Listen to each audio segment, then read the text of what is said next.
Welcome, dear travelers, to a journey through time and space. Tonight, we'll follow ancient pathways that once connected the farthest reaches of our world. As you settle into comfort, let me tell you the story of the Silk Road. Not just a single path, but a vast network of dreams, ambitions, and human connections. A network that spanned continents and centuries. Close your eyes now and imagine yourself standing on the edge of the Gobi Desert. The year is 138 BCE. The wind carries whispers of adventure and the promise of distant lands. You are witnessing the birth of what would become history's most famous trade route, though those who walked it then could never have imagined the legacy they were creating. Our story begins with a young Chinese diplomat named Zhang Qian. His footsteps would echo through history. The Han Emperor Wu had sent him on what seemed an impossible mission to forge an alliance with distant peoples. An alliance against their common enemy, the nomadic Xiongnu. Zhang Qian's journey would take him far beyond the familiar borders of China, into lands where different gods were worshipped, different languages spoken, and different customs observed. Picture Zhang Qian as he departs Zhangkan, the magnificent capital of the Han dynasty. The city rises before him with its soaring pagodas and bustling markets. Chang'an, known today as Xi'an, was already ancient by the standards of his time. Its walls protected nearly 500,000 souls. As Zhang Qian's caravan moved westward, the familiar sights and sounds of home gradually gave way. They gave way to something entirely foreign. The journey was treacherous from the very beginning. The Xiongnu captured Zhang Qian and held him prisoner for over a decade. Yet even in captivity, his observant mind was collecting information about the peoples and places he encountered, the USC. Each culture he observed was like a piece in a vast puzzle. A puzzle he was unconsciously assembling. When Zhang Qian finally escaped and continued his mission, he discovered something remarkable. These distant peoples, in what we now know as Central Asia, Afghanistan, and beyond, they possessed goods and knowledge that would be precious beyond measure in China. They had strong horses that could revolutionize Chinese cavalry. They had grapevines that could transform Chinese agriculture. And most importantly, for our story, they had silk, and they treasured it above gold. But here's where our story takes an interesting turn. The peoples Zhang Qian encountered didn't just want Chinese silk. They had their own remarkable goods to offer in return. The Fergana Valley produced horses so magnificent, they were called heavenly horses. By the Chinese, the skilled craftsmen of Bactria created metalwork of extraordinary beauty. The merchants of Sogdiana understood trade routes and languages, like master musicians understand scales and harmonies. As Zhang Qian made his way back to Chang'an, 13 years after he had left, he carried with him more than just intelligence for his emperor. He carried the seeds of an idea that would reshape the world. The notion that distant peoples might not be enemies to be conquered, but partners to be engaged with through trade. The emperor was fascinated by Zhang Qian's reports. The Han court learned of vast kingdoms they had never imagined. The Parthian Empire, which controlled much of modern-day Iran and Iraq, and even more distant rumors of a great empire in the west called Di Qin. We now believe this referred to the Roman Empire. Following Zhang Qian's pioneering journey, Chinese merchants began to venture westward in increasing numbers. But these early traders were not the romantic figures of legend. They understood that successful trade required not just goods, but relationships, language skills, and an almost supernatural ability to navigate the complex politics of the regions The routes they established were never single pathways, but rather complex networks that branched and merged like the tributaries of a great river. From Chang'an, caravans might head northwest through the Hexi corridor, that narrow strip of habitable land between the Tibetan Plateau and the Gobi Desert. Here in oasis towns like Dunhuang, merchants would rest, resupply, and make crucial decisions about which routes to follow next. Some would continue northwest toward the Tian Shan Mountains, following paths that led to the great trading centers of Kashgar and others would head southwest through what is now Pakistan and Afghanistan, toward the Indian subcontinent and the ports that connected to maritime trade routes, stretching all the way to Southeast Asia and beyond. The term Silk Road itself is relatively modern, coined by German geographer Ferdinand von Richthofen in the 19th century. The ancient traders who walked these paths simply called them the roads, or referred to specific segments by the destinations they connected. To them, they were not participating in something called the Silk Road. They were simply following opportunities for profit and adventure across the known world. But silk was indeed the thread that held this vast network together, at least initially. Chinese silk was unlike anything the Western world had ever seen. The Chinese had been producing silk for over 2 millennia before Zhang Qian's journey, and they guarded the secrets of silk production more carefully than military secrets. The penalty for revealing silk-making techniques to foreigners was death. This monopoly made silk incredibly valuable in distant markets. By the time Chinese silk reached Rome, it was literally worth its weight in gold. Roman writers like Pliny the Elder complained about the drain of gold from the Roman treasury to pay for silk. He called it a luxury that was bankrupting the empire. Yet Roman aristocrats, both men and women, continued to prize silk garments as the ultimate symbol of wealth and sophistication. The early Silk Road was not just about silk, however. Spices, precious stones, ivory, exotic animals, and medicinal plants all found their way along these routes. From the west came wool, linen, coral, amber, and most importantly, horses. The Chinese military's need for strong cavalry horses was one of the primary drivers of early Silk Road trade. But perhaps most significantly, ideas traveled along these routes just as freely as goods. Buddhism, which had originated in India, found its way to China via Silk Road pathways, carried not just by dedicated missionaries, but by merchants and travelers who had encountered Buddhist communities in Central Asian trading centers. Christian and Manichaean ideas also spread eastward along these same routes. The technological innovations that moved along the Silk Road were equally transformative. The Chinese invention of paper, for instance, revolutionized record-keeping and literature throughout Central Asia, and eventually reached the Islamic world in Europe.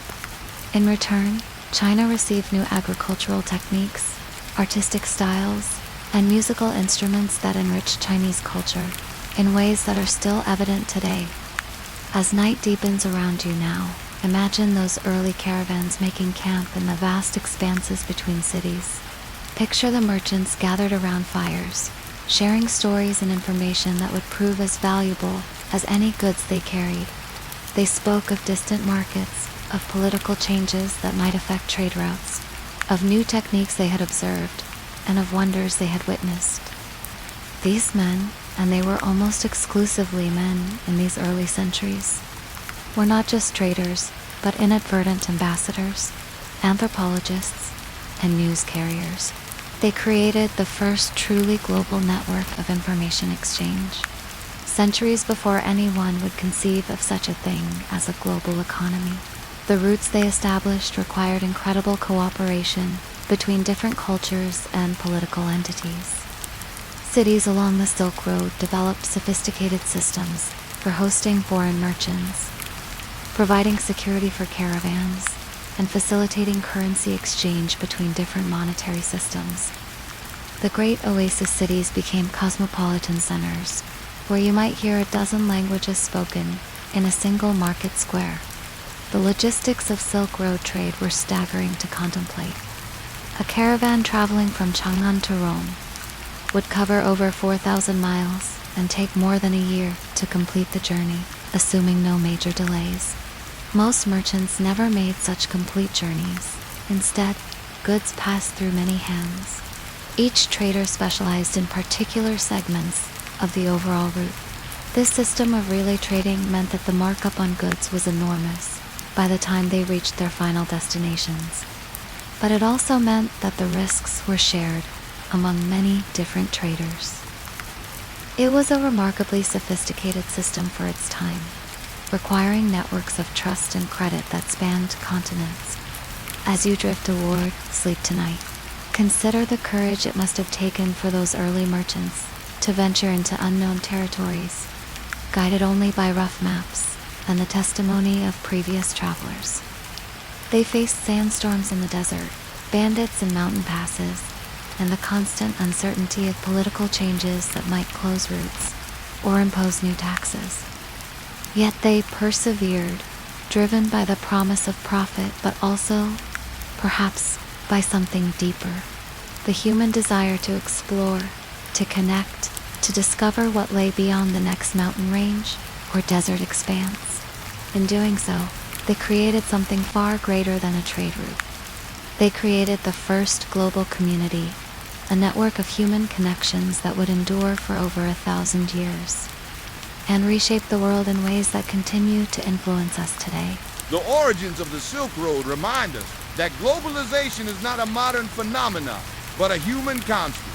The desire to reach beyond our immediate circumstances and connect with others who might enrich our lives with their goods, their knowledge, and their perspectives. Tomorrow night, we'll follow these ancient pathways further, exploring how they grew from John Qian's diplomatic mission into the greatest commercial network the ancient world had ever seen. Rest well, fellow travelers, and dream of caravans crossing moonlit deserts, of oasis cities rising like mirages from the sand, and of the endless human story of connection across impossible distances. Tonight, as the world grows quiet around you, let us visit the magnificent cities that rose from desert sands and mountain valleys. Cities that became the beating hearts of intercontinental commerce. These were places where the impossible became routine, where merchants from distant lands met as neighbors, and where the treasures of the known world changed hands in bazaars that dazzled the imagination. Settle yourself comfortably as we begin our evening's journey in a name that even today carries the romance of distant places and ancient adventures. Close your eyes and step with me into the year 750 CE, into the golden age of this most legendary of Silk Road cities. Samarkand sits in the heart of what is now Uzbekistan, in the fertile Zirevshan River Valley. The very location tells us why it became so important. It was an oasis of life in a region where water was more precious than jewels. But Samarkand was far more than just a convenient stopping point. It was the capital of home to perhaps the most skilled merchants and diplomats the ancient world ever produced. Picture yourself approaching Samarkand from the dusty caravan routes. Long before you see the city itself, you notice the change in the landscape. The barren hills give way to green fields, irrigated by an ingenious system of canals. Gardens heavy with fruit trees line the approach roads. The air, which has been dry and harsh for hundreds of miles, becomes sweet with the scent of roses and fruit blossoms. Then you see the city walls, massive and reassuring, guards who speak a dozen languages and can recognize the distinctive styles of caravans from China, India, Persia, and Byzantium. As you pass through the gates, the sensory experience is overwhelming. The narrow streets echo with a symphony of languages Chinese merchants, calling out the virtues of their silk Persian traders, displaying carpets of impossible intricacy. Indian dealers offering spices that could transform the simplest meal into a feast for the senses.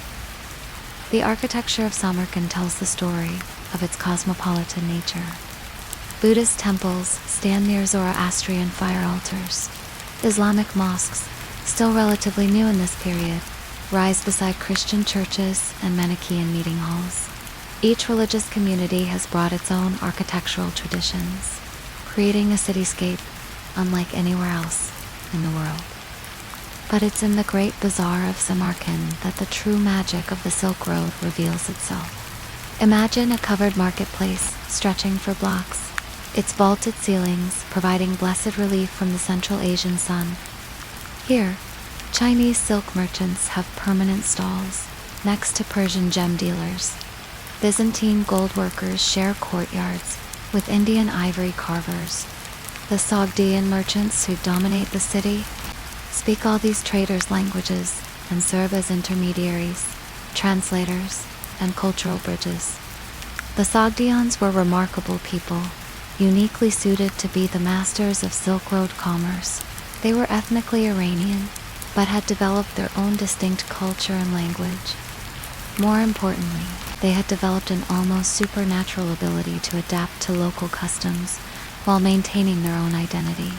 A Sogdian merchant might spend years in Chang'an becoming so familiar with Chinese customs that he could navigate the imperial court, then travel to Constantinople and integrate just as successfully into Byzantine commercial society. Sogdian communities established themselves in trading centers throughout the Silk Road network, creating what amounted to the world's first truly international business network.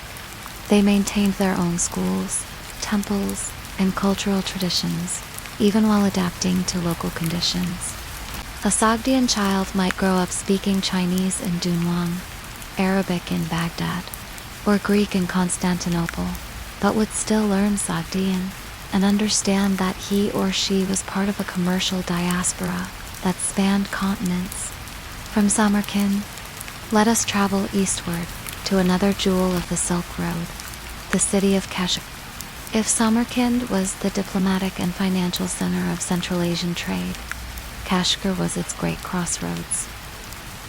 Located at the western edge of the Tarim Basin, Kashgar was where the northern and southern routes around the fearsome Taklamakan Desert converged, before continuing toward China proper. Kashgar in the 8th century was a city of incredible diversity, even by Silk Road standards. The majority of its population was probably Turkic-speaking, but on any given day you might encounter merchants from dozens of different ethnic and linguistic groups. The city had developed a unique culture that borrowed elements from Chinese, Persian, Indian, and local traditions, while creating something entirely new. The Sunday market in Kashgar was legendary throughout Central Asia. Merchants would time their journeys to arrive for these weekly gatherings, where everything from Chinese porcelain to Arabian horses changed hands. The market was so large that it spilled out from the city's commercial quarter into the surrounding countryside, creating a temporary city that might house 100,000 people or more. But Kashgar was more than just a market town. It was a center of learning where scholars from different traditions came together to share knowledge. The city's libraries contained texts in Chinese, Sanskrit, Arabic, Persian, Sogdian, and local Turkic languages. Buddhist monks, Christian priests, and Islamic scholars all maintained schools and engaged in the kind of intellectual exchange that would later characterize the great universities of medieval Europe and the Islamic world. The ruler of Kashgar in this period had to be part diplomat, part merchant, and part scholar just to manage the complexity of his domain. The city's survival depended on maintaining good relations with the Thames Empire to the east, the Abbasid Caliphate to the west, and the various Turkic and Tibetan powers that surrounded it. It was a delicate balancing act that required constant negotiation and remarkable diplomatic skill. Now let us journey westward to Baghdad, the magnificent capital of the Abbasid. By the 9th century, it had become the western terminus of many Silk Road routes. Baghdad was founded in 762 CE by the Abbasid Caliph al-Mansur as a planned city, designed to be the center of the Islamic world. Within a century, it had grown to become perhaps the largest city in the world, with a population that may have exceeded 1 million people. Baghdad's location on the Tigris River, at the crossroads of land and water routes connecting Asia, Africa, and Europe, made it a natural hub for international trade. But what made Baghdad truly special was its conscious policy of welcoming knowledge and traders from all parts of the known world. The Abbasid caliphs, particularly Harun al-Rashid and his son Al-Mu'tasim, actively encouraged the translation of Greek, Persian, Sanskrit, and Chinese texts into Arabic. The House of Wisdom in Baghdad became the world's greatest center of learning, where scholars from different traditions worked side by side to preserve and expand human knowledge. Chinese astronomers worked with Persian mathematicians. Indian physicians shared their knowledge with Greek medical theorists. The intellectual atmosphere was one of remarkable openness and curiosity. For Silk Road merchants, Baghdad offered something unique: access to 3 different trading networks. Caravans arriving from the east could sell their goods to merchants who would carry them north to Constantinople in Europe, south to the ports of the Persian Gulf, and from there to India and East Africa, or west across North Africa to the Mediterranean and Islamic Spain. The markets of Baghdad were legendary for their organization and variety. Different quarters specialized in different types of goods. The silk merchants had their own district, as did the spice dealers, the jewelers, and the book. The system was so well organized that a merchant arriving from distant Kashgar could find exactly the type of buyer he needed within hours of entering the city. But Baghdad was also a city where the cultural exchange that characterized the Silk Road reached its highest expression. The court of Harun al-Rashid, immortalized in the stories of the Arabian Nights, was genuinely cooked. Ambassadors from Charlemagne's court mingled with envoys from the Thames Emperor. Persian poets recited alongside Arabic scholars. The caliph himself was said to speak several languages and to take particular interest in the philosophical and scientific traditions of different cultures. Traveling further west, we come to Constantinople, the great Byzantine capital that controlled the western end of the Silk Road network. Constantinople, modern-day Istanbul, occupied one of the most strategic locations in the world, controlling the passage between Europe and Asia, as well as the connection between the Mediterranean and Black Seas. By the 10th century, Constantinople had become the greatest marketplace in the Christian world. The city's merchants had developed sophisticated financial instruments, letters of credit, partnerships, and insurance contracts that facilitated long-distance trade. Byzantine gold coins were accepted as a reliable medium of exchange from Britain to India. The Great Palace of Constantinople was itself a wonder that impressed even the most well-traveled Silk Road merchants. Byzantine emperors maintained a court ceremony of extraordinary complexity and magnificence, designed to demonstrate the empire's wealth and power to foreign visitors. The Silk Road provided many of the luxury goods that made this display possible: Chinese silk for imperial robes, precious stones from India and Ceylon for imperial regalia, spices and incense for court ceremonies. But Constantinople was also a city where East and West met in more profound ways. Byzantine scholars preserved Greek classical learning, while also engaging with Islamic philosophy and science that reached them through Silk Road connections. The city's churches displayed artistic influences that reflected the cosmopolitan nature of its trade connections. Chinese motifs appeared alongside Persian patterns and Indian decorative elements. Now, let us return to the eastern terminus of our network and visit Chang'an, the 10th capital that was perhaps the world's most international city in the 8th century. Chang'an was massive, home to over 1 million people within the city walls, and perhaps another million in the surrounding metropolitan area. The city was laid out on a grid pattern, with broad avenues that could accommodate the massive caravans arriving from the west. The western market of Chang'an was the final destination for many Silk Road goods, but it was also the starting point for Chinese products heading westward. Here, foreign merchants lived in their own quarters, maintaining their religious and cultural traditions while participating in Chinese commercial life. The city had Zoroastrian fire temples, Christian churches, Islamic mosques, and Buddhist monasteries alongside traditional Chinese temples. The temp's court actively encouraged this international presence. Foreign merchants could rise to high positions in the imperial bureaucracy. Foreign artistic and cultural influences were welcomed and integrated into Chinese court life. The temp's period was a golden age of Chinese poetry, art, and culture, and much of this creativity can be attributed to the cosmopolitan atmosphere created by Silk Road connections. The emperor's stables housed thousands of the heavenly horses imported from Central Asia. The imperial kitchens used spices and cooking techniques learned from foreign traders. Even Chinese fashion reflected Silk Road influences. Tangra clothing often showed Persian and Central Asian stylistic elements. As you prepare for sleep tonight, imagine yourself as a merchant in one of these great cities. Perhaps you're a Sogdian trader in the bazaars of Sogd, negotiating the purchase of Chinese silk while planning your next journey to the markets of Baghdad. Or maybe you're a Persian gem dealer in Constantinople, examining Byzantine gold work, while sharing stories with a Chinese merchant about the wonders you've both seen in your travels.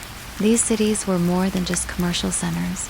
They were laboratories of human interaction, places where people from vastly different backgrounds learned to communicate, cooperate, and create new forms of beauty and knowledge. They were places where the seemingly impossible became routine, where a Buddhist monk from India might discuss philosophy with a Christian priest from Syria, while both were guests of a Zoroastrian merchant from Persia. The Great Silk Road cities remind us that diversity has always been a source of strength and creativity for human communities. When people from different backgrounds come together in an atmosphere of mutual respect and shared purpose, the results can be extraordinary. These ancient cities achieved a level of international cooperation and cultural exchange that we're still working to recreate in our modern world. Tomorrow night, we'll explore the goods that made these connections possible, the silks and spices, the precious stones and exotic animals that provided the economic foundation for this remarkable network of human connection.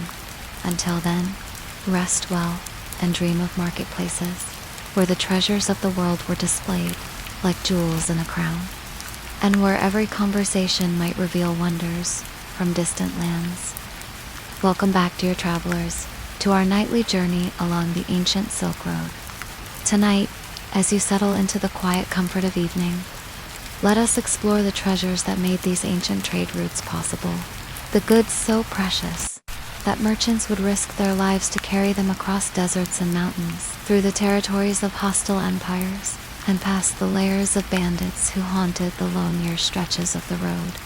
Close your eyes and imagine yourself in the workshop of a Chinese silk weaver in the city of Hangzhou during the Song dynasty. The year is 1150, and you are witnessing the creation of what will become, quite literally, one of the most valuable materials on earth. The sound of the loom fills the air with its rhythmic clicking, while skilled hands guide threads so fine they seem almost ethereal. The silk being created here begins its story, not in this workshop, but in the carefully tended mulberry groves that surround the city. For over 3,000 years, the Chinese have perfected the art of sericulture, the cultivation of silk. The process begins with tiny eggs, smaller than poppy seeds, which hatch into caterpillars with an insatiable appetite for mulberry leaves. Picture these silkworms in their final stage of life, each one spinning a cocoon of continuous silk fiber that can stretch for over half a mile when unraveled. The discovery of this process, according to Chinese legend, happened when Empress Lazu was drinking tea in her garden and a cocoon fell into her cup. As she tried to remove it, the cocoon began to unravel, revealing the lustrous thread within. The Chinese guarded the secrets of silk production more jealously than military intelligence. The penalty for attempting to smuggle silkworm eggs or cocoons out of China was death. But what made silk so extraordinarily valuable to distant buyers? Imagine touching the finest silk fabric. It's lighter than the finest cotton, stronger than wool, and possesses a lustrous quality that seems to capture and reflect light in ways that no other material can match. In the cold climates of northern Europe, silk provided warmth without weight. In the hot climates of the Middle East, it offered luxury that didn't trap heat. By the time Chinese silk reached Rome, it was worth more than its weight in gold. Roman senators wore togas with silk trim as a mark of the highest status. Cleopatra was said to have received Julius Caesar while draped in Chinese silk. The demand was so intense that it created what Romans called the silk drain, a constant flow of gold eastward to pay for this miraculous material. The different grades and types of silk told their own stories. The finest silk, reserved for imperial use, was so delicate that it could only be woven by masters who had spent decades perfecting their craft. This imperial silk often incorporated threads of actual gold and silver, creating fabrics that seemed to glow with their own inner light. Lesser grades were still precious beyond measure by foreign standards. What Chinese artisans considered everyday silk was treasured as the ultimate luxury in distant markets. From the silk workshops, let us travel to the spice gardens of Kerala in southern India, where black pepper grows on climbing vines in the humid heat of the tropical monsoon climate. In the year 1000 CE, black pepper was quite literally worth its weight in silver in European markets. This small, wrinkled seed could transform preserved meat from barely edible sustenance into something approaching a feast. But pepper was just one jewel in the crown of Indian spices that traveled the Silk Road. Cardamom pods, no larger than a fingernail, contained seeds with a flavor so complex and aromatic that they were used both in cooking and as a form of currency. Cinnamon bark, carefully peeled from trees in Ceylon, was prized not just for its culinary properties, but for its supposed medicinal benefits and its use in religious ceremonies. The story of cinnamon reveals much about Silk Road economics. True cinnamon came only from Salonga, modern Sri Lanka, where the cinnamon verum tree grew wild in the island's central highlands. The harvesting required incredible skill. Workers would carefully peel the inner bark in long strips, which would curl into the quills we recognize today as cinnamon sticks. As they dried, this monopoly made cinnamon phenomenally expensive. By the time it reached European markets, a pound of cinnamon might cost as much as a craftsman could earn in several months.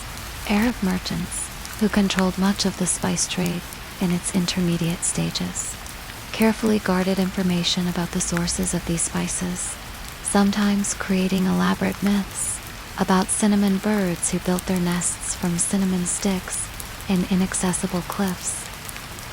From the spice gardens of India, our journey takes us to the gem mines of Ceylon and Burma, where rubies, sapphires, and emeralds were extracted from the earth by miners working in conditions that would challenge even modern techniques.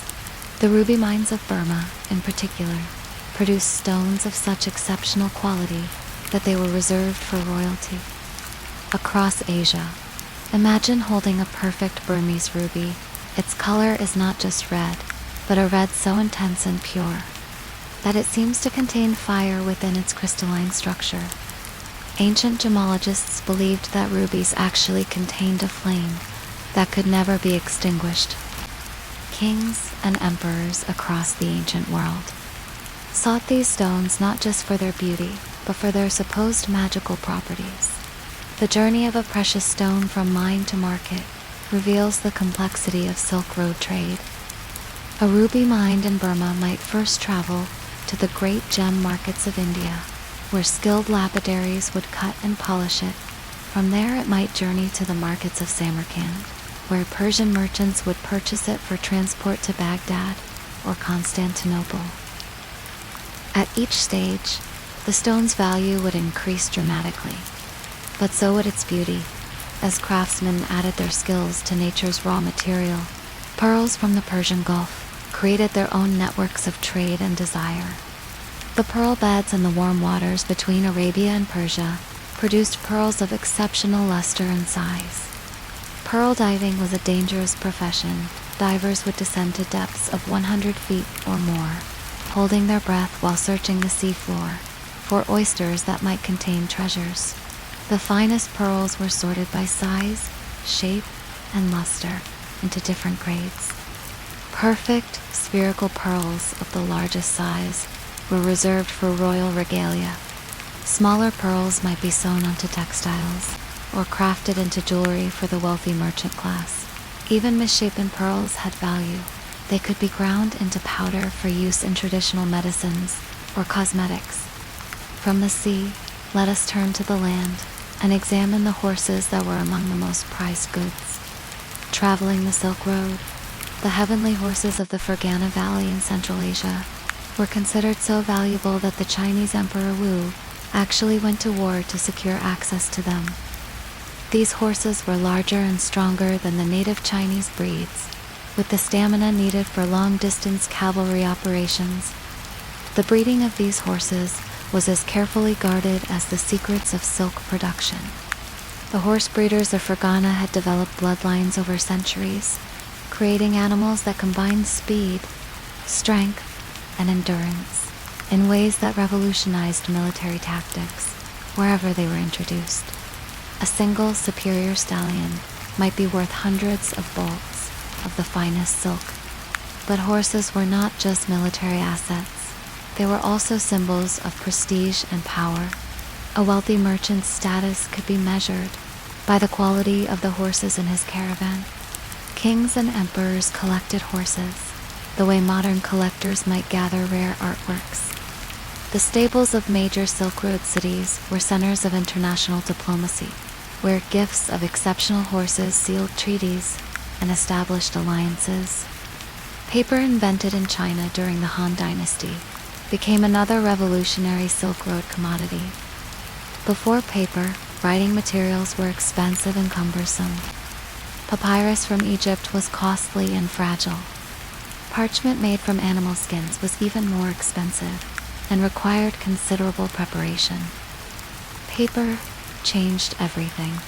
Chinese paper makers guarded their secrets almost as carefully as silk producers guarded theirs. The process involved collecting various plant fibers, bamboo, hemp, mulberry bark, and processing them through a complex series of steps that transformed them into sheets of material suitable for writing. Early Chinese paper was often more durable than modern paper, with some examples surviving for over 1,000 years.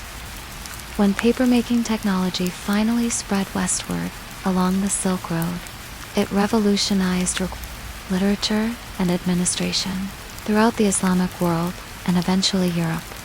The great libraries of Baghdad, Cordoba, and eventually medieval Europe were made possible by the availability of relatively inexpensive writing material. From China also came porcelain, a ceramic so fine and translucent that it seemed almost magical to foreign observers. The Chinese had discovered how to fire clay at extremely high temperatures, creating a material that was both beautiful and functional. Chinese porcelain was waterproof, could hold heat without cracking, and possessed a beauty that made it suitable for the tables of kings and emperors. The production of fine porcelain required not just technical skill, but also artistic sensibility. Master potters could create vessels so thin they were translucent, decorated with glazes that seemed to contain depths of color impossible to achieve with ordinary paint. The finest pieces took months to complete and were signed by their creators, like works of fine art.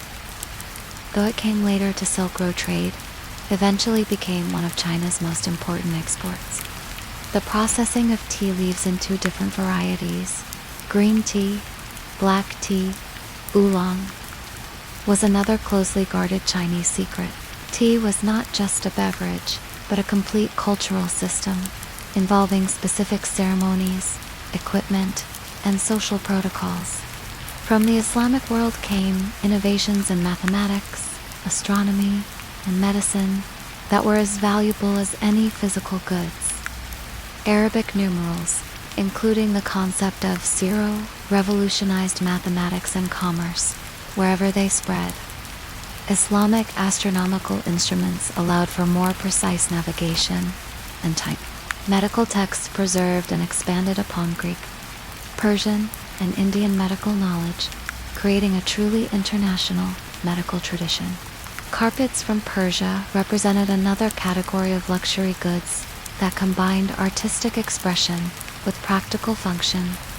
Persian carpet weavers had developed techniques for creating rugs with incredibly fine knots, sometimes over 1,000 knots per square inch. These carpets could take years to complete and would last for centuries with proper care. Each region of Persia developed its own distinctive patterns and color schemes. The carpets of Isfahan were known for their intricate floral designs and use of silk highlights. The nomadic carpets of the tribal regions featured geometric patterns that reflected their weavers' lifestyle and spiritual beliefs. A fine Persian carpet was not just a floor covering, but a portable work of art. As you prepare for sleep tonight, imagine the caravans carrying these treasures across the vast expanses of the Silk Road. Picture merchants carefully packing precious silk in protective wrappings, or gem dealers sewing rubies into hidden pockets of their clothing for security. Think of the horse traders leading their valuable animals across mountain passes, or the spice merchants whose camels carried aromatic loads that could be smelled from miles away. These goods were more than just commercial commodities. They were the physical embodiment of human creativity, skill, and desire. Each item represented countless hours of skilled labor, generations of accumulated knowledge, and the dreams of both makers and buyers. They were the foundation upon which the great cultural exchange of the Silk Road was built. The treasures of the Silk Road remind us that commerce at its best is not just about profit, but about the sharing of human achievement. When Chinese silk reached Roman markets, it carried with it centuries of Chinese innovation and artistry. When Islamic mathematical texts reached European scholars, they brought the accumulated wisdom of multiple civilizations. The goods themselves were valuable, but the knowledge and techniques they represented were priceless. Tomorrow night, we'll explore how these precious goods moved across the vast distances of the Silk Road, the caravans and ships, the navigational techniques and diplomatic arrangements that made long-distance trade possible in an age when a journey from China to Rome might take over a year to complete.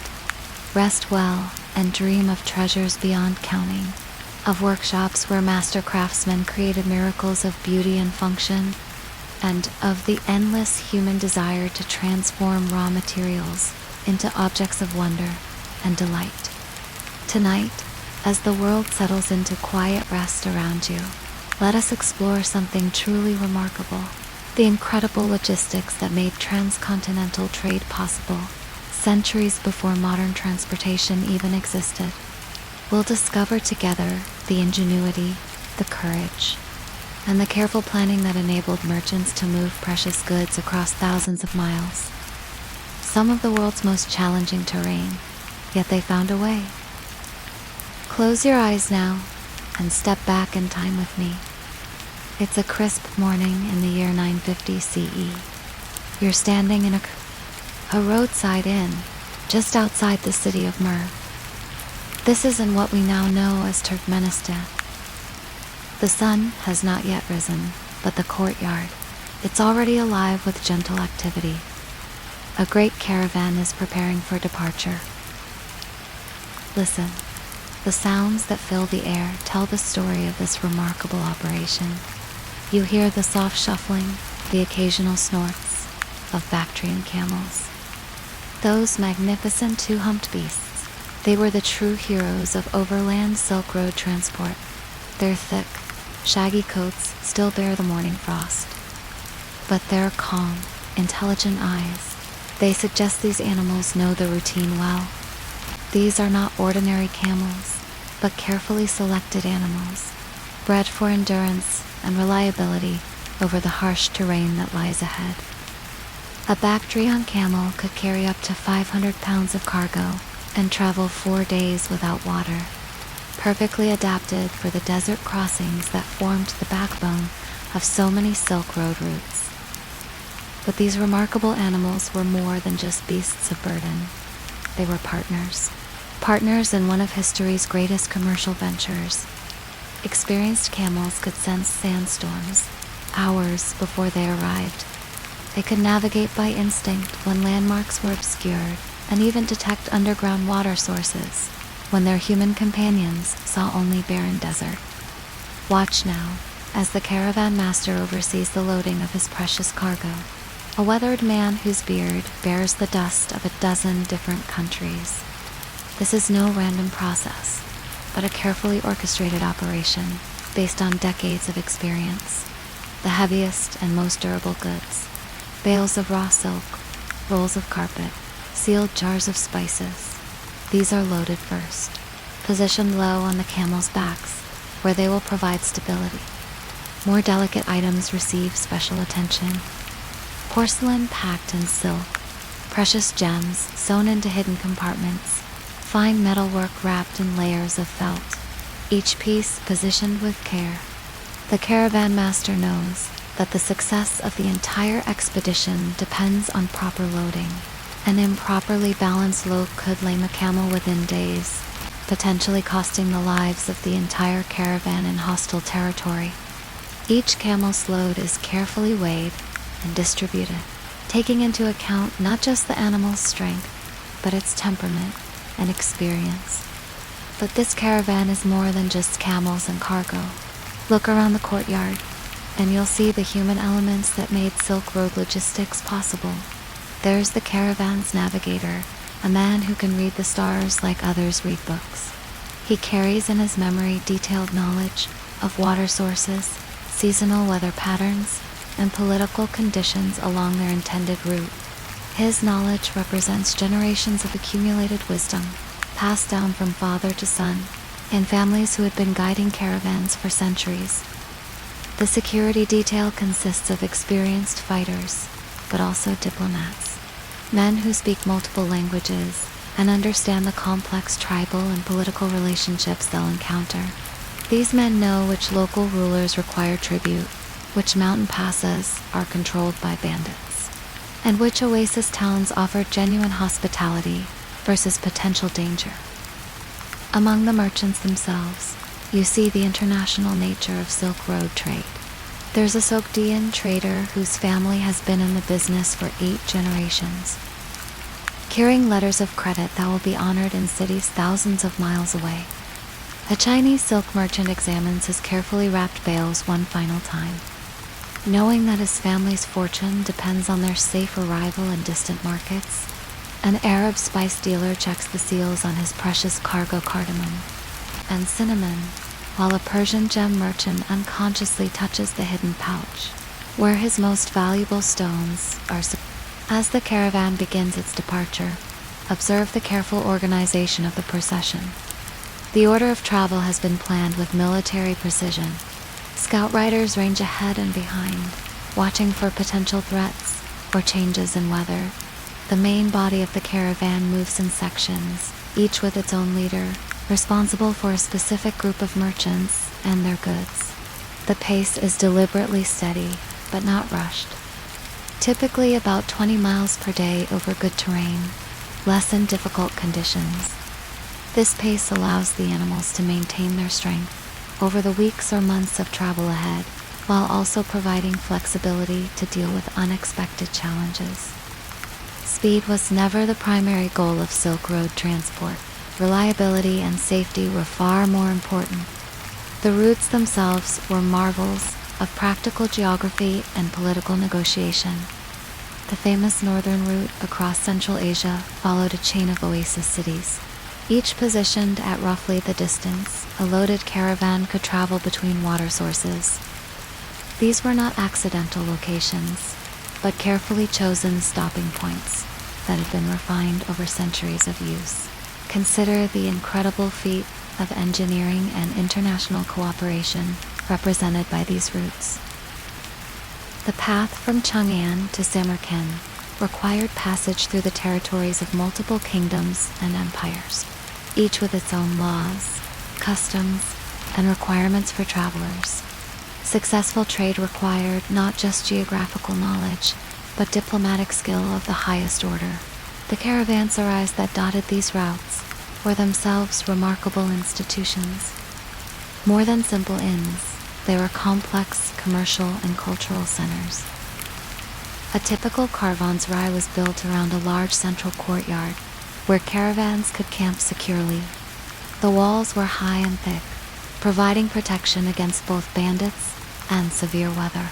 Storage rooms lined the walls, offering secure space for valuable goods, while living quarters above provided accommodation for merchants and their servants. But caravanserais offered more than just shelter and security. They were information exchanges, where merchants could learn about market conditions in distant cities, political changes that might affect trade routes, and practical details about road conditions ahead. The caravanserai keeper, often a former merchant himself, served as banker, translator, mediator, and news source. These establishments required significant investment to build and maintain, but they were crucial infrastructure that made long-distance trade viable. Many were built by rulers who understood that facilitating trade would bring prosperity to their regions. Others were constructed by wealthy merchants as profitable investments. Some were even built by religious orders as acts of charity, believing that supporting travelers was a holy duty. The seasonal timing of Silk Road journeys required careful planning that took into account weather patterns across vast geographical regions. A caravan leaving Chang'an in early spring needed to time its journey to avoid the worst of the Central Asian winter, while also ensuring arrival at Western destinations when local markets were most favorable. Consider the complexity of this planning.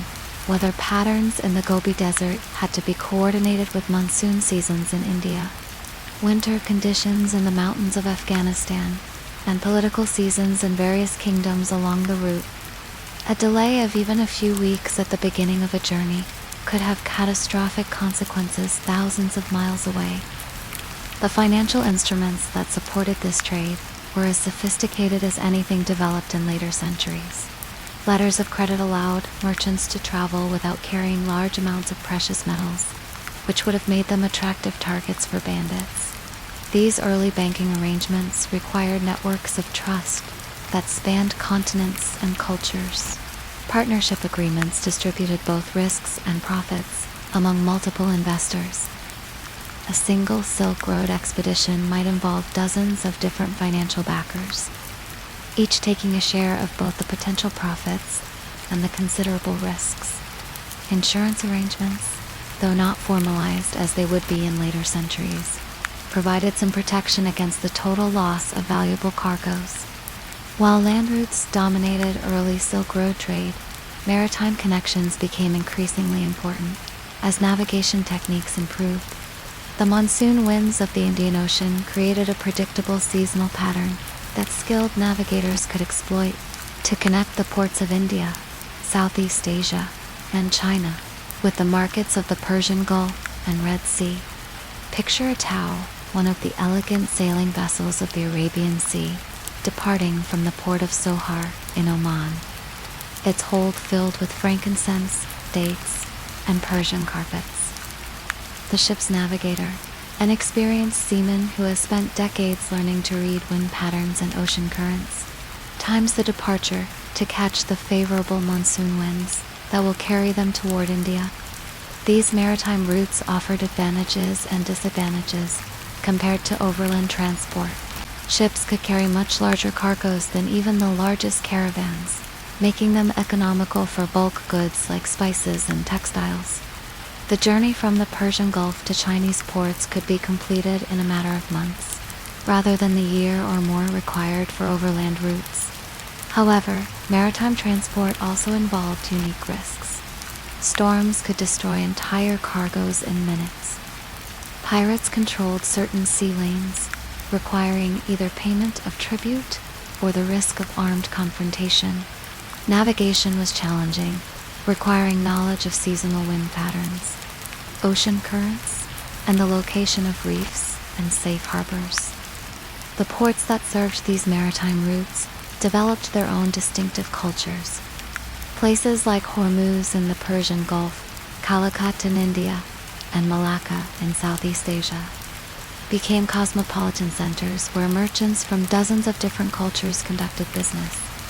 These ports developed sophisticated facilities for loading and unloading ships, storing goods, and facilitating the currency exchanges necessary for international commerce. The interaction between land and sea routes created a complex web of alternatives. That gave Silk Road trade remarkable resilience. When political conditions made one route dangerous or expensive, merchants could shift to alternatives. This flexibility was crucial to the network's survival through centuries of political change and military conflict. Communication along these vast trade networks was itself a logistical marvel. Important information, changes in market prices, political developments, new trade opportunities, had to travel thousands of miles to be useful. Merchants developed informal but efficient systems for sharing intelligence, often using trusted caravan members as messengers. The speed of information transfer was limited by the speed of transport, but the system was remarkably reliable. A significant political change in Baghdad would be known in Samarkand within weeks, and in Chang'an within months. This information network was often more efficient than the official diplomatic channels maintained by various governments. Language barriers posed constant challenges that required creative solutions. Sogdian became something of a lingua franca for Central Asian trade, while Arabic served a similar function in Western regions. Many successful merchants were multilingual, able to conduct business in Chinese, Persian, Arabic, and various Turkic languages. Professional interpreters, often members of merchant families with long-standing relationships, facilitated communication in major trading centers. The development of standardized weights and measures was crucial, but challenging. Different regions used different systems, requiring constant conversion, and creating opportunities for misunderstanding or fraud.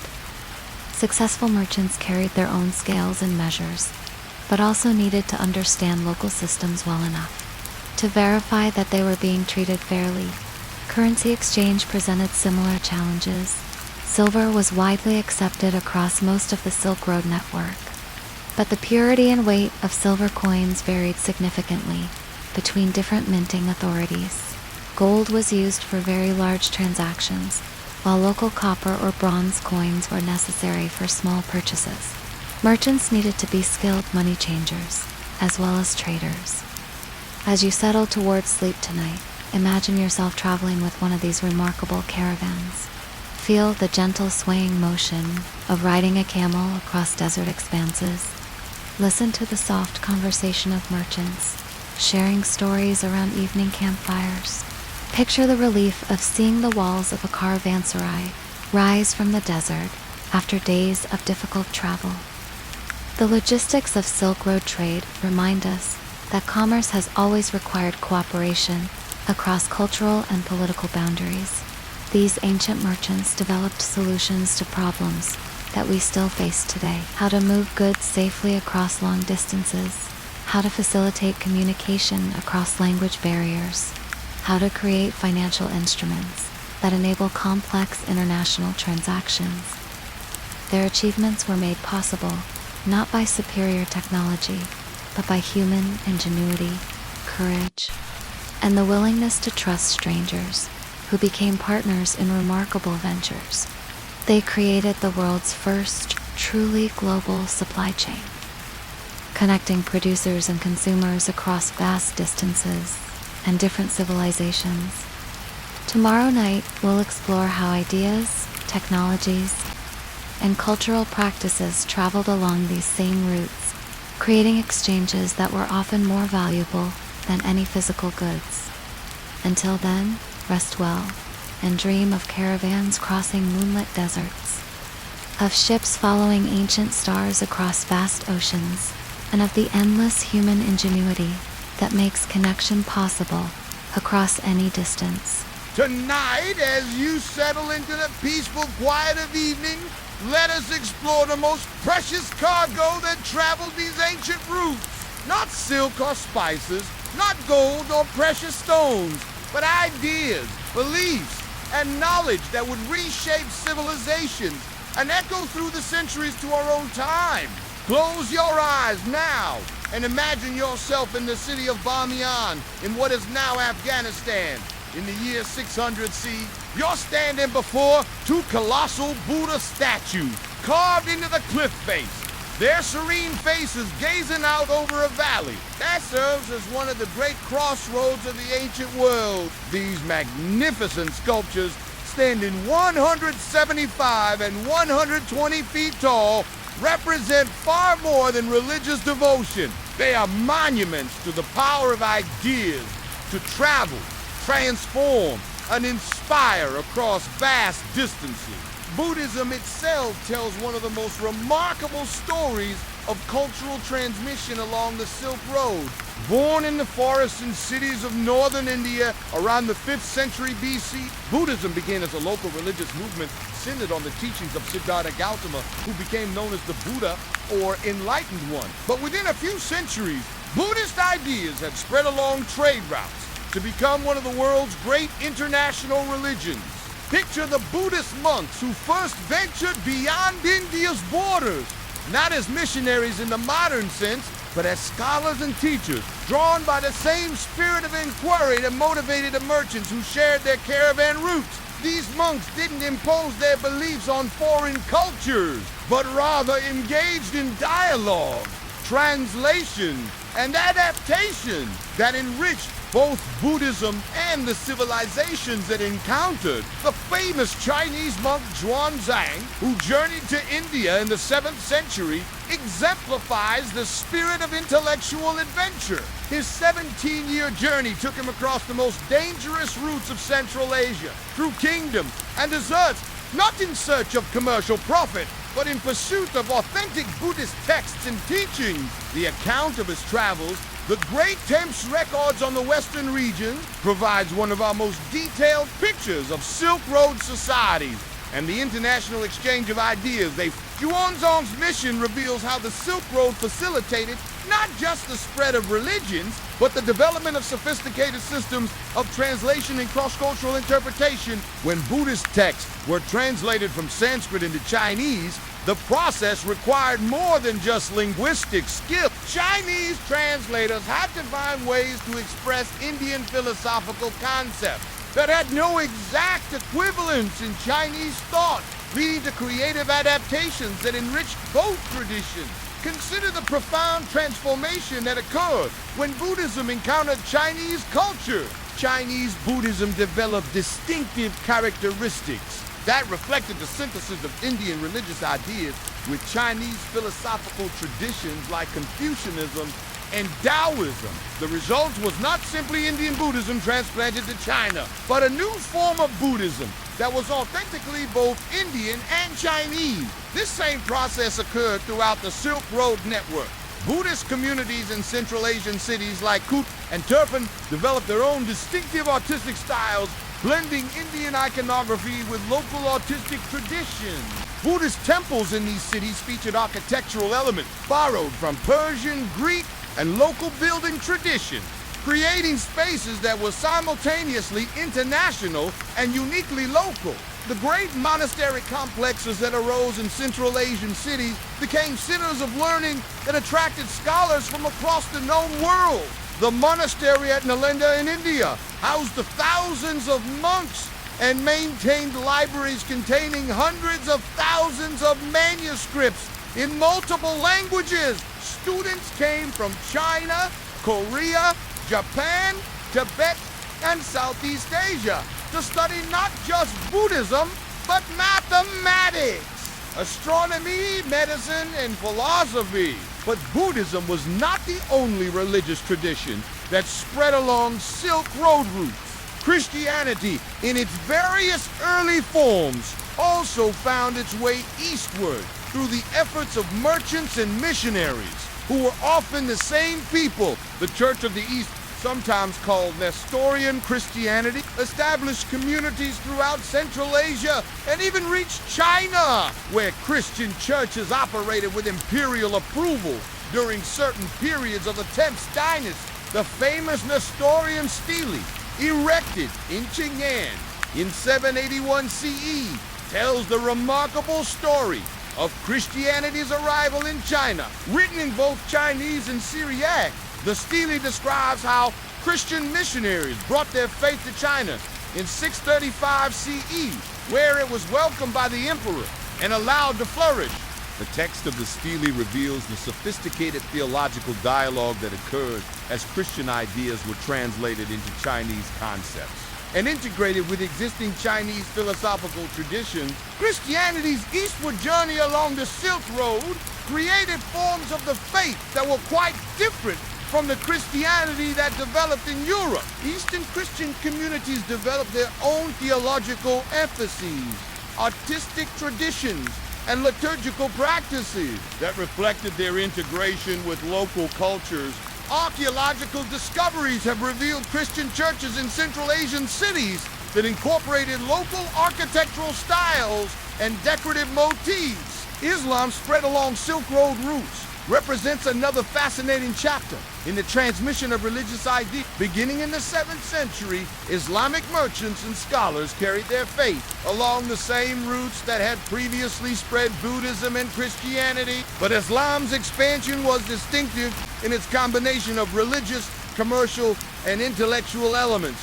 Islamic merchants were often highly educated individuals who served as both commercial agents and cultural ambassadors. The Islamic emphasis on literacy, the belief that all Muslims should be able to read the Quran, meant that Islamic communities often became centers of learning wherever they established themselves.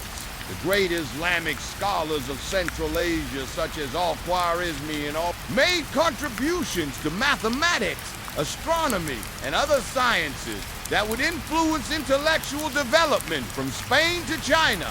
The House of Wisdom in Baghdad, which we visited in our earlier journey, represents the culmination of Islamic intellectual synthesis. Here, scholars translated and preserved not just Islamic texts, but also Greek philosophical works, Persian literature, Indian mathematical treatises, and Chinese scientific work. The result was an intellectual flowering that drew from the entire breadth of human knowledge available through Silk Road connections. Consider how mathematical knowledge traveled these ancient routes. The number system we use today, often called Arabic numerals, actually originated in India, but was transmitted to the Islamic world and then to Europe through Silk Road connections. The concept of zero, revolutionary in its implications for mathematics and commerce, followed the same path. These mathematical innovations were as valuable as any physical goods traded along these routes, enabling more sophisticated accounting, navigation, and scientific calculation. Astronomical knowledge provides another example of successful cultural transmission. Chinese astronomers had developed sophisticated techniques for predicting eclipses and tracking celestial movements.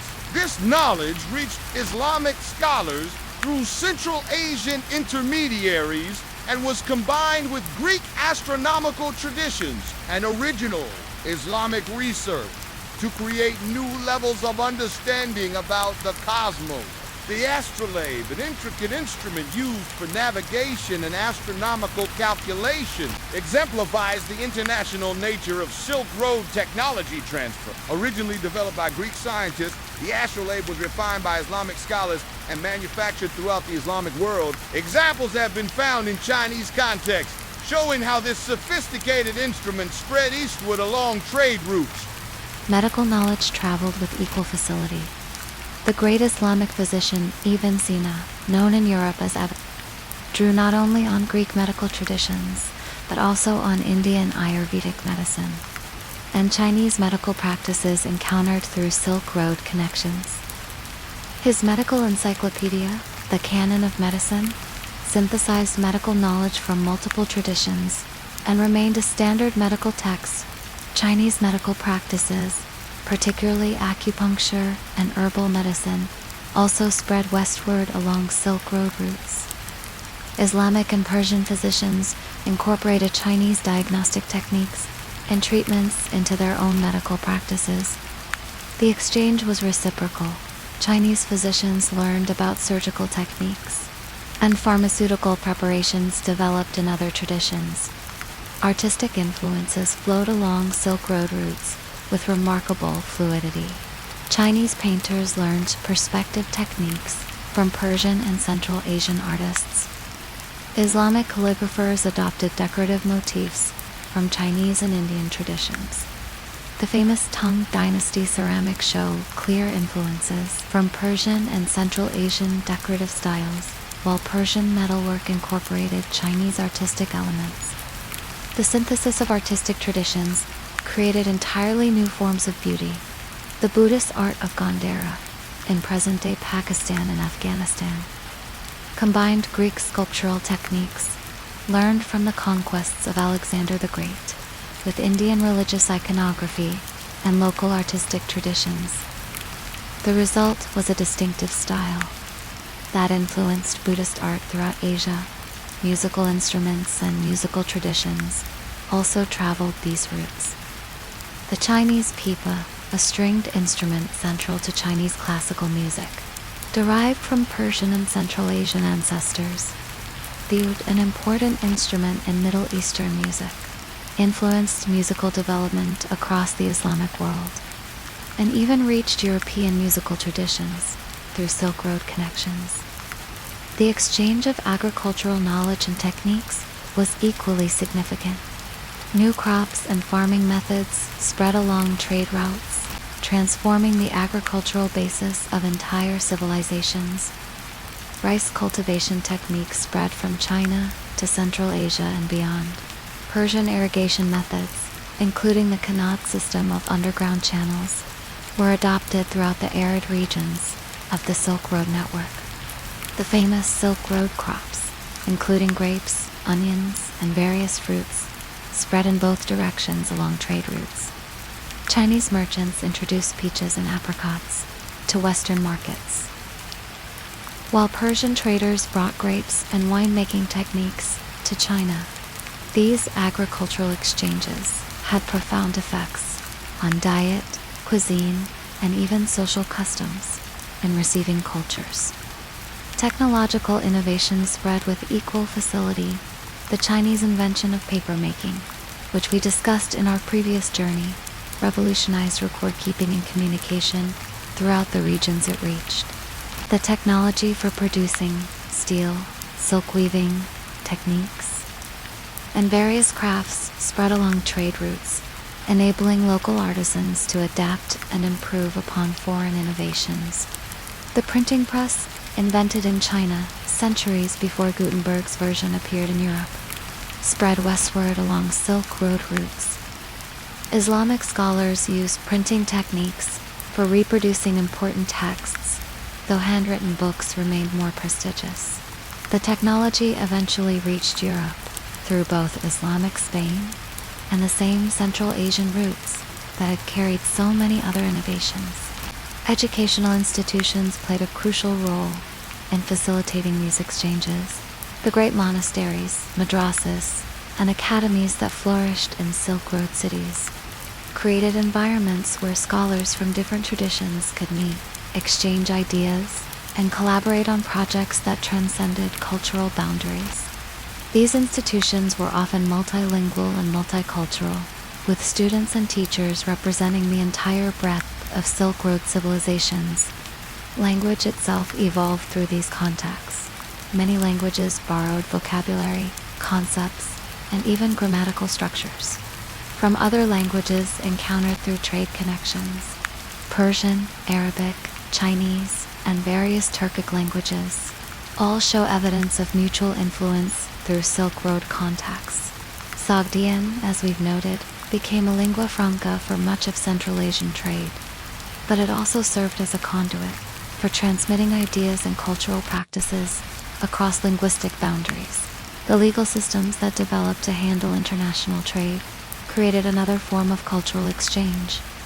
Merchants needed ways to resolve disputes, enforce contracts, and establish trust across cultural and religious boundaries.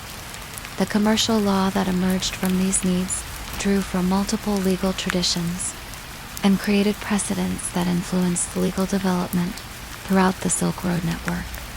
Consider the extraordinary intellectual courage required for these exchanges. Scholars and thinkers had to be willing to challenge their own assumptions, to consider that foreign ideas might have value, and to engage in the difficult work of translation and interpretation across vast cultural differences. This openness to foreign ideas was itself a cultural value that spread along trade routes. The process wasn't always smooth or successful. Some ideas were rejected, misunderstood, or adapted in ways that transformed them beyond recognition. Religious conflicts did occur, and cultural exchanges sometimes led to tension rather than harmony. But the overall pattern was one of remarkable openness and creativity in dealing with cultural difference. As you prepare for sleep tonight, imagine yourself as a scholar in one of the great libraries of the ancient world, perhaps the Buddhist monastery at Nalanda, the House of Wisdom in Baghdad, or the Confucian academies of Chenghan. Picture yourself engaged in conversation with scholars from distant lands, working together to translate a crucial text or debating philosophical questions that had never before been considered by minds from such different traditions. The cultural exchanges facilitated by the Silk Road remind us that human ideas are not bound by political or geographical boundaries. The greatest intellectual achievements of the ancient world were often the result of cross-cultural dialogue and synthesis.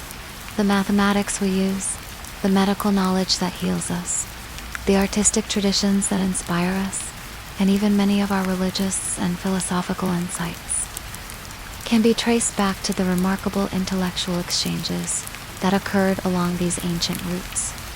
These exchanges also remind us that diversity of thought and perspective is not a challenge to be overcome, but a resource to be treasured.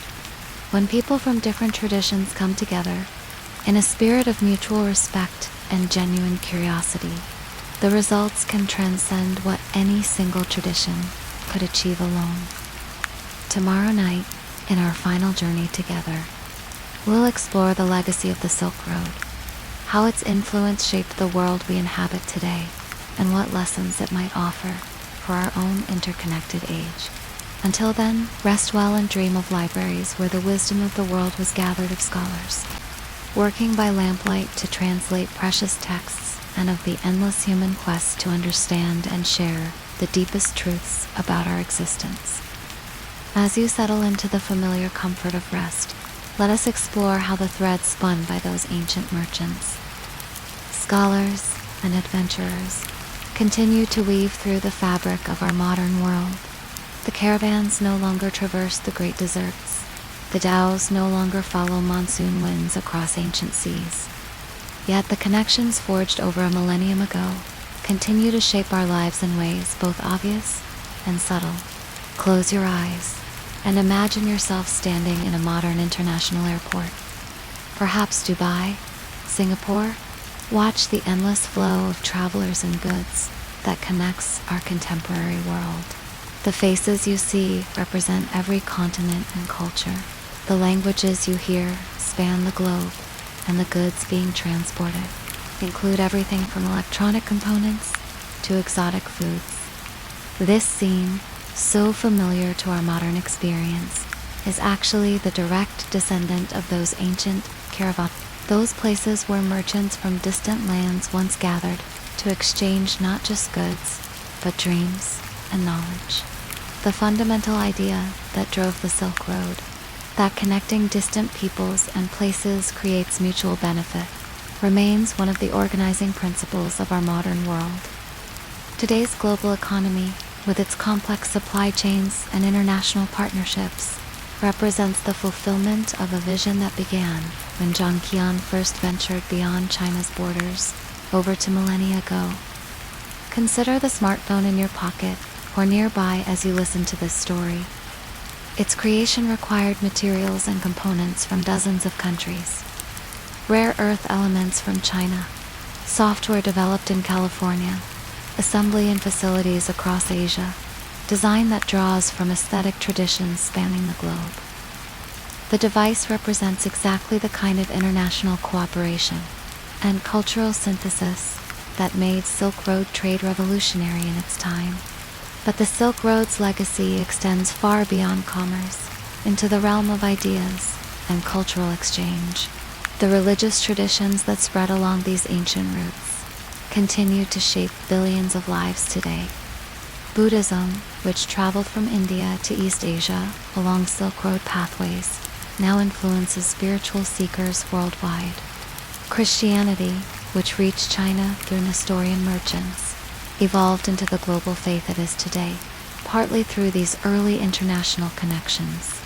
Islam's expansion along Silk Road routes created the cosmopolitan Islamic civilization that preserved and transmitted classical knowledge during Europe's medieval period. The mathematical concepts, scientific methods, and philosophical insights that reached Europe through Islamic Spain and Byzantium had often originated in China or India and traveled westward through the same networks that carried silk and spices. The universities and research institutions that define modern intellectual life have their roots in the monastery schools and academies that flourished in Silk Road cities.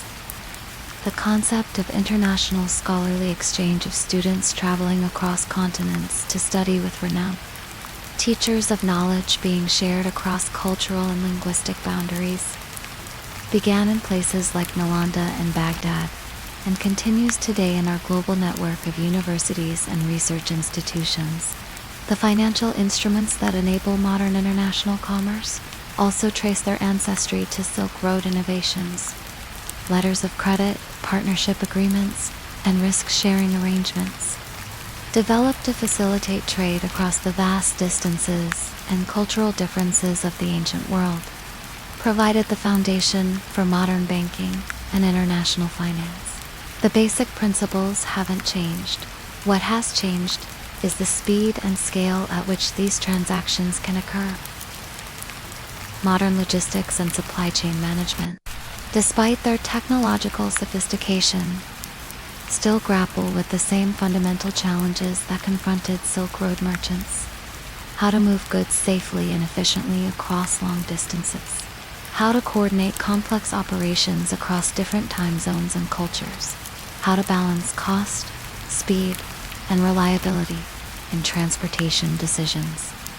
The containerization that revolutionized modern shipping has its conceptual ancestor in the standardized packing methods developed by Silk Road merchants, the intermodal transportation systems that allow goods to move seamlessly between ships, trains, and trucks echo the transfer points where Silk Road goods moved between caravans and riverboats, between pack animals and ocean-going vessels. Even our modern approach to international relations bears the influence of Silk Road diplomacy. The concept of soft power, the ability to influence others through cultural attraction rather than military force, was pioneered by civilizations that understood that trade relationships could accomplish what conquest could not. The Temps dynasty's cosmopolitan capital, the Abbasid Caliphate's cultural magnetism, and the Persian Empire's ability to maintain unity across vast cultural differences, all demonstrated approaches that modern nations still study and emulate.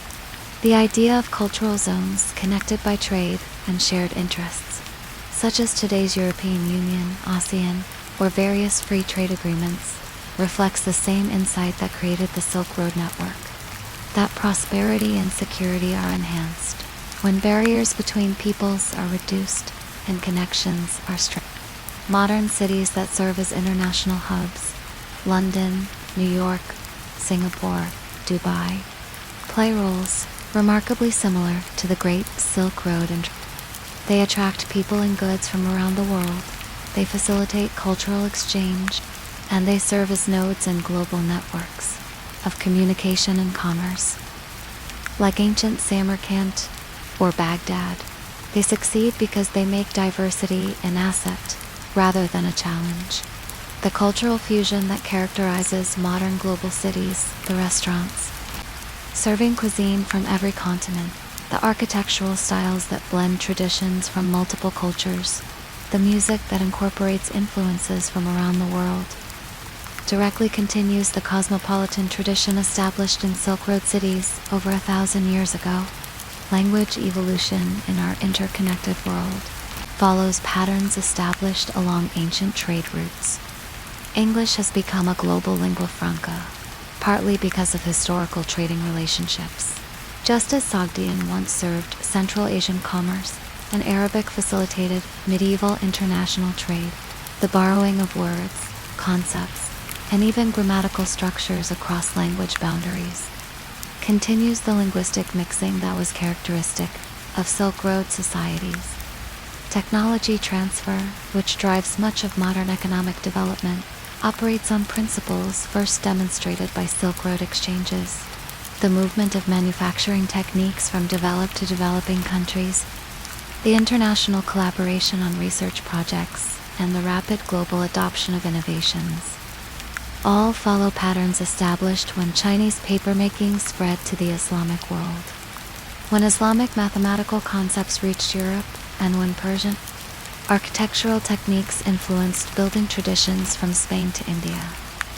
Modern international cuisine represents perhaps the most accessible legacy of Silk Road cultural exchange. The spices in your kitchen cabinet, the fruits in your local grocery store, even the basic cooking techniques used in restaurants worldwide reflect the agricultural and culinary exchanges that occurred along ancient trade routes. Pasta in Italy, tea in Britain, coffee in Europe, rice in the Middle East, all represent the successful transplantation of crops and food traditions far from their places of origin. The fashion industry's global reach mirrors the textile trade that was central to Silk Road commerce. Silk production, which China guarded so jealously for centuries, now occurs worldwide. Cotton, which spread from India along trade routes, has become a global commodity. The rapid international adoption of fashion trends today follows the same pattern as the spread of clothing styles along ancient trade routes. Medical knowledge continues to cross cultural boundaries, much as it did in the ancient world. Traditional Chinese medicine has found practitioners worldwide. Ayurvedic principles from India influenced holistic health approaches globally. Modern pharmaceutical research draws from folk remedies collected from cultures around the world. Continuing the ancient tradition of learning from different medical traditions, the environmental challenges facing our modern world also echo Silk Road experiences. Ancient cities along trade routes had to develop sustainable practices for managing scarce water resources, dealing with waste from large transient populations, and maintaining agricultural productivity in challenging climate. Some of their solutions, such as the Qanat irrigation systems developed in Persia, are being studied and adapted for modern use. Climate change, which affects global trade patterns and agricultural productivity, requires the same kind of international cooperation that made Silk Road trade possible.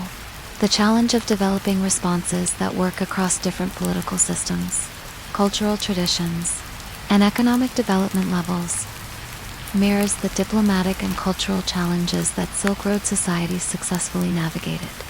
The digital networks that connect our modern world represent the ultimate evolution of the communication systems that linked Silk Road cities.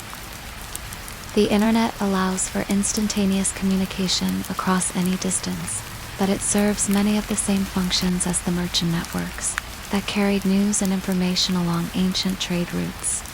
Social media creates virtual communities that span continents. Much like the communities of traders who maintain connections across the Silk Road network, e-commerce platforms that allow consumers to purchase goods from anywhere in the world represent the fulfillment of the Silk Road vision of connecting producers and consumers across vast distances. The consumer in New York who orders handcrafted goods from an artisan in rural India is participating in exactly the kind of direct cultural and economic exchange that motivated the first Silk Road merchants. The challenges facing modern globalization also mirror difficulties encountered by Silk Road societies. How do we maintain local cultural identities while participating in global networks? How do we ensure that the benefits of international trade are shared fairly among all participants? How do we manage the cultural tensions that can arise when different value systems come into contact? Silk Road societies developed approaches to these challenges that remain relevant today. They created legal frameworks that allowed people from different traditions to coexist and cooperate. They developed economic systems that provided opportunities for local communities while connecting them to larger networks. They fostered cultural attitudes that valued diversity as a source of strength rather than seeing it as a threat. The concept of sustainable development, which guides much modern thinking about economic growth, has roots in Silk Road practices. Ancient trading cities understood that their prosperity depended on maintaining good relationships with the communities and environments that surrounded them. They couldn't simply extract resources and move on. They had to create systems that could endure for generations. Modern discussions about cultural appropriation versus cultural appreciation echo debates that surely occurred in Silk Road cities as artistic styles, religious practices, and cultural forms spread from their places of origin. The ancient world's generally more fluid approach to cultural borrowing, seeing it as natural and often beneficial, might offer insights for navigating these contemporary discussions. The resilience of Silk Road networks, which adapted to political changes, military conflicts, and natural disasters while maintaining their essential functions, provides lessons for building robust, modern systems. The redundancy built into ancient trade networks, multiple routes serving similar functions, diverse trading partnerships, flexible organizational structures helped them survive challenges that might have destroyed more centralized systems. Educational exchange programs, international research collaborations, and study abroad opportunities continue the tradition of scholarly travel that carried Buddhist monks to distant monasteries, and Islamic scholars to foreign academies.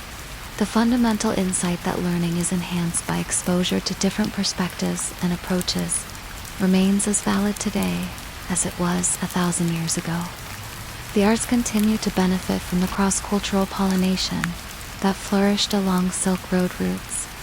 Contemporary music that blends instruments and traditions from multiple cultures, architectural designs that incorporate elements from different building traditions, and literary works that draw from multiple cultural perspectives all continue the creative synthesis that made Silk Road cities centers of artistic innovation.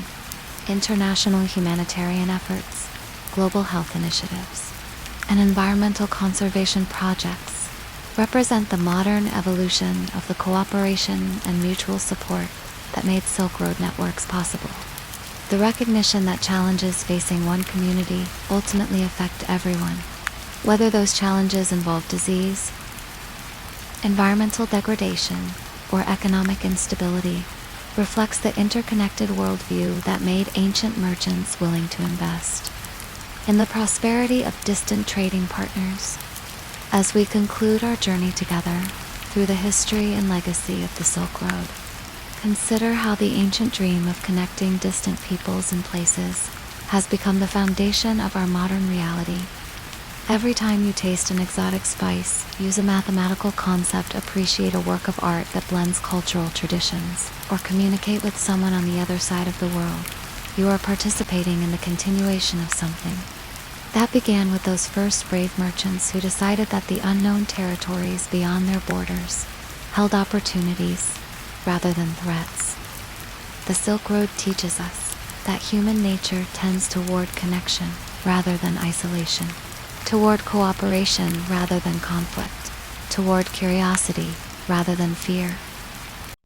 The merchants who risked everything to carry Chinese silk to Roman markets, the scholars who traveled thousands of miles to study in foreign academies, the artisans who learned techniques from distant masters, all were responding to something fundamental in the human spirit that finds fulfillment in reaching beyond the familiar toward the unknown. In our contemporary world, where the pace of change can sometimes feel overwhelming, and the complexity of global systems can seem incomprehensible, the Silk Road offers both perspective and hope. The challenges we face, economic inequality, cultural misunderstanding, environmental degradation, political instability, are not fundamentally different from those faced by ancient societies. What the Silk Road demonstrates is that these challenges can be addressed through patient relationship building, and a willingness to see diversity as an asset rather than a threat. The legacy of the Silk Road reminds us that the barriers that seem to divide us, geographic, cultural, linguistic, religious, are often less formidable than they appear. Ancient merchants routinely overcame obstacles that would seem insurmountable to us today, not through superior technology, but through superior determination and imagination. They understood that the benefits of connection outweighed the costs of separation, that the risks of reaching out were preferable to the certainty of standing still. Perhaps most importantly, the Silk Road legacy teaches us that progress comes not from the actions of isolated individuals or communities, but from the accumulated effects of countless small acts of connection and cooperation. Every merchant who honored a contract with a foreign partner, every scholar who shared knowledge across cultural boundaries, every artisan who learned from a foreign teacher contributed to a transformation that none of them could have imagined or accomplished alone. In your own life, you have opportunities to continue this legacy. Every time you choose to learn about a different culture rather than judge it, every time you seek to understand rather than to condemn, every time you build bridges rather than walls, you are acting in the spirit of the Silk Road. The ancient merchants who ventured into unknown territories were not driven primarily by altruism or high ideals. They were practical people, seeking practical benefits, but their practical choices had transformative consequences for the entire human community. The modern projects that most clearly embody the Silk Road spirit are those that create connections across traditional boundaries, international scientific collaborations that pool knowledge from multiple traditions to address global challenges, educational exchanges that allow young people to experience different ways of understanding the world, economic partnerships that create opportunities for communities that have been isolated from global markets, cultural programs that allow artistic traditions to learn from and enrich each other. These modern manifestations of the Silk Road spirit face many of the same obstacles that confronted ancient merchants: skepticism from those who prefer familiar ways, regulatory barriers created by political systems, practical challenges of coordinating across different languages and customs, and the basic human tendency to trust the known over the unknown. But they also benefit from the same forces that made the original Silk Road successful: the fundamental human desire for connection, the practical benefits that flow from cooperation, and the creative energy that emerges when different perspectives come together. As you prepare for sleep tonight, imagine yourself as part of this great historical continuity. The dreams you carry, the aspirations you hold, the connections you make, all are part of the same human story that began when the first merchant decided to venture beyond the familiar boundaries of home. Your participation in the global community of today, through the goods you purchase, the media you consume, the relationships you build, continues the work begun by those ancient travelers. The Silk Road was never really a road in the conventional sense. It was an idea, the idea that the world is more connected than it appears, that distance is a challenge to be overcome, rather than a barrier to be accepted, that the stranger may be a potential partner, rather than a certain threat. This idea, born in the practical needs of ancient commerce, has evolved into one of the organizing principles of modern civilization. The physical routes that connected ancient empires have been replaced by shipping lanes, flight paths, fiber optic cables, and satellite networks. But the fundamental insight remains the same. Human flourishing depends on human connection. The prosperity, knowledge, and cultural richness that we enjoy today are the cumulative result of thousands of years of people choosing connection over isolation, cooperation over conflict, exploration. The story of the Silk Road is ultimately a story about hope, hope that differences can be bridged, that understanding can be achieved across cultural divides, that practical cooperation can overcome ideological disagreement, that the future can be better than the past. This hope was not naive optimism, but practical wisdom born from experience. The merchants, scholars, and travelers who created the Silk Road networks learned through trial and error that reaching out to others, despite the risks and difficulties involved, consistently produced better outcomes than turning inward. As our journey together comes to an end, carry with you this practical wisdom of the ages. In a world that sometimes seems divided by insurmountable differences, remember that the Silk Road connected civilizations that were far more different from each other than any communities that exist today. In a time when problems seem too complex for solution, remember that the ancient world successfully created systems of cooperation that spanned continents and lasted for centuries. The thread that connected a silk weaver in ancient China to a Roman wearing a silk toga runs through history to connect you to people around the world today. Every cup of tea you drink, every spice you taste, every mathematical calculation you make, every story you hear from a distant culture, all are part of this unbroken chain of human connection that began over 2,000 years ago and continues through you. Rest now, knowing that you are part of something larger than yourself, something that connects you to the great adventure of human civilization. Tomorrow, like the merchants of old, you will have opportunities to choose connection over separation, understanding over judgment, hope over fear. The Silk Road reminds us that these choices, made by ordinary people in ordinary circumstances, have extraordinary consequences that echo through the centuries. Sleep well, fellow traveler. The road continues, and the journey never truly ends.